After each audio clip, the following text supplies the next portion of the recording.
पर समंदरी तूफान आसना का खतरा मंडलाने लगा। आइंदा कुछ घंटे हसास करार, हवा का शदीद दबाव कम होकर मगरिब की जानिब बढ़ गया। समुद्री तूफान का फासला कराची से 170 किलोमीटर से कम रह गया। 60 से 70 किलोमीटर रफ्तार की हवाएं और मूसलाधार बारिश। सुरजानी टाउन में 127 मिलीमीटर बारिश रिकॉर्ड। मुतअद्दिद दरख्त जड़ों से उखड़ गए। खातून जख्मी आकर जान बहाक। महकमा मौसमियात ने अलर्ट जारी कर दिया। दफा 144 नाफिज। समंदर में नहाने और गोताखोरी पर पाबंदी। माहीगीरों को 2 जून समंदर में न जाने की हिदायत। वज़ीर आला सिंध का तमाम मुतल्लिका इदारों को अलर्ट रहने का हुक्म।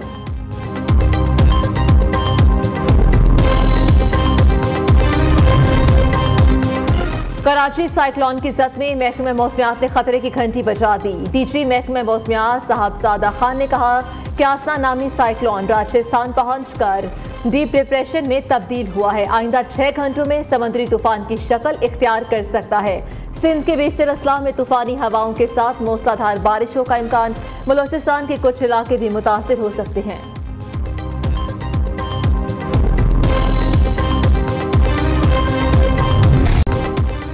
मुसलसल बारिशें। बलोचिस्तान के 10 अजला आफत ज़दा करार। नोटिफिकेशन जारी। मुतासर अजला में क़िलात, ज़ियारत, सोबतपुर, लसपेला, आवारान, कच्ची शामिल। औस्ता मोहम्मद, लौरालई और चाकी को भी आफत ज़दा जिला करार दे दिया गया। झलमगसी में लेविस की 8 चौकियां सैलाबी रैली में बह गई। गंदावाह में सीट फार्म के करीब तोनरी बंद टूट गया। कई कच्चे मकान गिर गए। दूसरी जानिब हब डैम भी भर गया। पानी का खराज जारी। वज़ीर आला बलोचिस्तान सरफराज बुगटी की ज़ेर सदारत डिजास्टर मैनेजमेंट कमीशन का इजलास। PDMA को हर मुमकिन इक़दाम उठाने की हिदायत। मौसमियाती तब्दीलियों ने पाकिस्तान को जकड़ लिया। बारिशें ही बारिशें। दादू में 3 दिन से मुसलसल बारिश। दरियाए सिंध में पानी की सतह में इजाफे से 100 से ज़ायद देहात ज़ेर-ए-आब आ गए। गाज नदी में पानी की सतह मजमूई तौर पर 2 फुट तक पहुंच गई। मकीनों ने कश्तियों का मुतालबा कर दिया। बदीन में मूसलाधार बारिशों ने रिहायशी इलाकों को मुकम्मल डुबो दिया। ठट्टा में बारिशों से मुतअद्दिद गाँव डूब गए। पिंड दादन खान में मुसलसल बारिशों से सड़कें तबाह। दाखिली और खारजी रास्तों पर कई के फुट पानी जमा। रेलवे ट्रैक भी पानी में डूब गया। मुल्कवाल और लाला मूसा के दरमियान चलने वाली ट्रेन मुअत्तल कर दी गई। टेंडुअला यार्ड में ज़रई ज़मीनें बरसाती पानी में डूब गई। फसलें तबाह।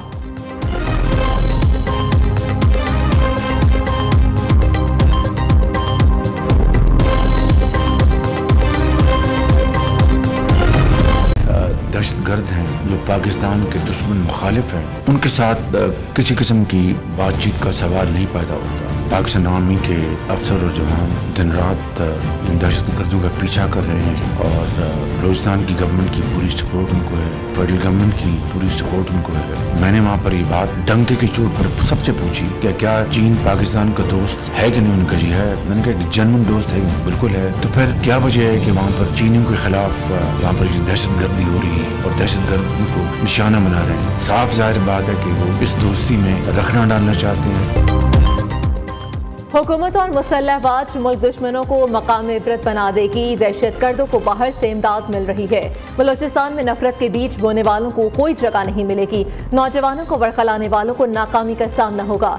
वफाकी और बलोचिस्तान हुकूमत की पाक फौज को मुकम्मल हिमायत हासिल है। वज़ीर आज़म शहबाज शरीफ का वफाकी काबीना के इजलास से खिताब। कहा दहशतगर्दों से बातचीत का सवाल ही पैदा नहीं होता। दुश्मन पाक चीन दोस्ती में दरार डालना चाहते हैं। पाक फौज के अफसरान और जवान दहशतगर्दों का पीछा कर रहे हैं।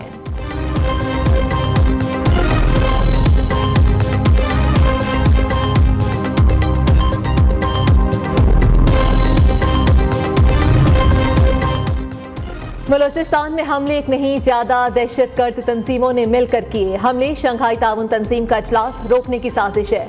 दहशतगर्दों के ताने बाने कहाँ मिलते हैं सब जानते हैं। पाकिस्तान को मानने वाले सरांखों पर और जो नहीं मानते उनका बंदोबस्त करेंगे। वज़ीर दाखिला मोहसिन नकवी का सेनेट इजलास में 2 टोक ऐलान। कहा रियासत को ना मानने हथियार उठाने वाले दहशतगर्द हैं। रियासत मुखालिफ दहशतगर्दों के खिलाफ सबको मुत्तहिद होना चाहिए।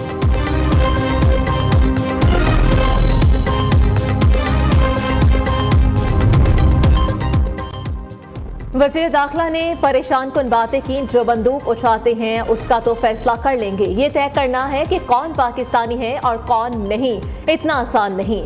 सेनेटर शिबली फराज ने कहा कि वजीर खारजा एक बार भी अफगानिस्तान नहीं गए। बलोचिस्तान के मसाइल हल करने के लिए असल स्टेक होल्डर से बातचीत की जाए। उमर अयूब का बलोचिस्तान के हालात पर तशवीश का इज़हार। सूबे का मामला संजीदा, लोग तंग हैं। इंटरनेट का गला घोट दिया गया। मकसद था बानी पीटीआई का नाम ना चले। कायमा कमेटी में गलत बयानी की गई। अपोजिशन लीडर ने कौमी असम्बली इजलास में सारे ख्याल करते हुए कहा कि रूल ऑफ लॉ नहीं होगा तो मुल्क कैसे चलेगा। चीफ जस्टिस को हमारे केसेस नहीं सुनने चाहिए। लीडर ऑफ द अपोजिशन को बलूचिस्तान का जो दर्द आज उठा है, मैं उनको याद करवाना चाहता हूं कि ये बुनियाद बलूचिस्तान के अंदर महरूमी की बुनियाद दादा अबू ने रखी थी और दादा अबू के ऑपरेशन के बाद वहां पर लोग जो थे पहाड़ों पे चले गए थे। ये रिकॉर्ड की बात है, ये तारीख की बात है। कोई पॉलिटिकल वर्कर जो है जब वो जेल में जाके चीखे मार रहा हो तो उसे सियासत से दस्तबरदार हो जाना चाहिए। आप मासी वेड़ा ना बनाएं। आप जेल में आए हुए हैं। पाकिस्तान की तमाम जेलों के कैदियों को ये सहूलियात मुयस्सर होनी चाहिए जो बानी पीटीआई को मुयस्सर है। ऑपोजिशन लीडर साहब, बलोचिस्तान में महरूमी की बुनियाद आपके दादा अब्बू ने रखी। लोग पहाड़ों पर चले गए। आज आपको बलोचिस्तान का दर्द उठा है। हनीफ अब्बासी का उमर अयूब के बयान पर रद्द-ए-अमल। बानी पीटीआई के सेल में जाएं तो कोकेन मिलेगी। जेल इंतजामिया को सप्लाई के इंतजाम पर बतला। नून लीग रहनुमा ने अडयाला जेल इंतजामिया की तब्दीली से मुतालिक बड़ा दावा कर दिया। वफाकी वज़ीर एहसन इकबाल ने कौमी असम्बली में अपोजिशन को खरी खरी सुना दी। पीटीआई वाले एनआरओ की भीख ना मांगे, ये कभी नहीं मिलेगा। जब आपसे रसीदें मांगे तो आपकी चीखें क्यों निकलती हैं? दूसरों के लिए सियासी कब्रें खोदने वाले खुद उसमें गिर गए।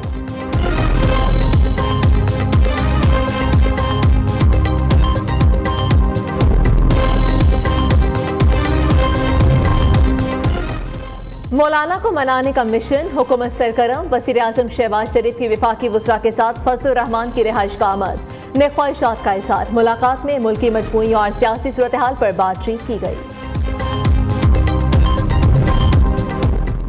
इंडस्ट्री को बिजली बिल्स में रिलीफ देना है। बरामदात बढ़ाने के लिए इक़दाम कर रहे हैं। जिम्मेदारी के एहसास से नींद नहीं आती। वज़ीर आला पंजाब का एंटरप्रेन्योर्स ऑर्गेनाइजेशन के वक्त से मुलाकात में सारे ख्याल। इंडस्ट्री के मसाइल हल करने के लिए आला सतह की कमेटी बनाने की तजवीज़ पर इत्तेफाक। अली आलम कमर को मुत्तफ़िका तौर पर फोकल पर्सन मुकर्रर कर दिया गया। मरीम नवाज ने एंटरप्रेन्योर्स ऑर्गेनाइजेशन के मसाइल फौरी हल करने की हिदायत दे दी।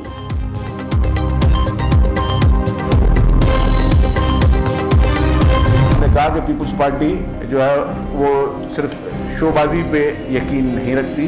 पीपुल्स पार्टी फोटो सेशंस पे यकीन नहीं रखती। पीपुल्स पार्टी टेम्पररी सॉल्यूशंस पे यकीन नहीं रखती। पीपुल्स पार्टी ऐसे काम करना चाहती है जिससे आज हमारी आवाम को फायदा हो, उनके बाद उनकी जनरेशन को फायदा हो और उसके बाद उनकी जनरेशन को फायदा हो। इस तरह रिलीफ दे रहे हैं कि ये नहीं कि जी हमने लोगों को 2 माह के लिए बिजली के रेट कम कर दिए या हमने टेम्पररी लोगों को रिलीफ दे दिया।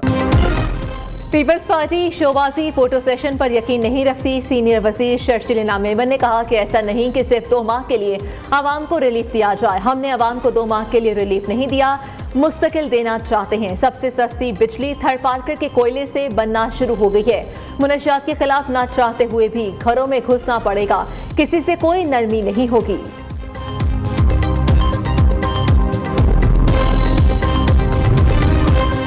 बानी पीटीआई भी पार्टी में इख्तलाफात पर परेशान। इस्लामाबाद जलसा मंसूख करने पर कारकुनों में गुस्सा है।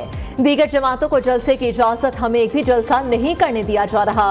मुल्क में इंतशार ना फैले ये सोचकर जलसा मुलतवी किया। जो लोग बुरे वक्त में पार्टी छोड़ गए उनकी पार्टी में कोई जगह नहीं। सरबराह तहरीक इंसाफ ने सहाफियों से गैर रस्मी गुफ्तगू करते हुए कहा कि फ्रॉड इलेक्शन की वजह से हम सियासी अदम इस्तेहकाम का शिकार हैं। मुल्क के लिए सबसे बड़ा चैलेंज मईशत, आमदन नहीं कर्ज बढ़ रहा है। पहले सुना था 50 साल में सबसे कम सरमायाकारी हुई, अब पता चला रवां बरस तारीख की सबसे कम सरमायाकारी मुल्क में आई है।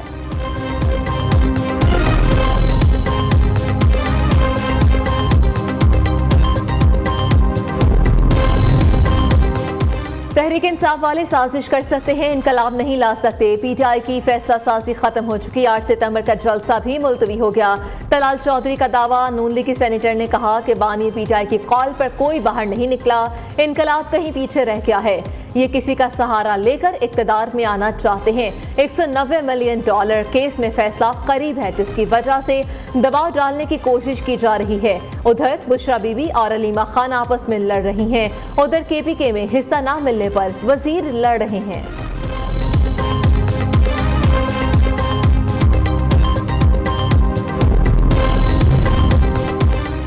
बिलावल भुट्टो ने बानी पीटीआई को इत्तेहाद की दावत दी, मुल्क की तरक्की के लिए मिलकर चलने का कहा, लेकिन वो नहीं माने। कमर ज़मान कायरा का इंकशाफ। उस वक्त मुल्क का सबसे बड़ा मसला महंगाई है। हुकूमत के पास आवाम को रिलीफ देने के वसाइल नहीं।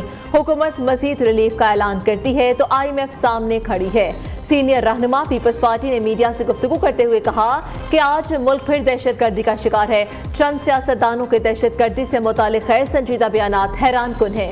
हुकूमत को दहशतगर्दों के खिलाफ सिर्फ टारगेटेड ऑपरेशन की जरूरत है।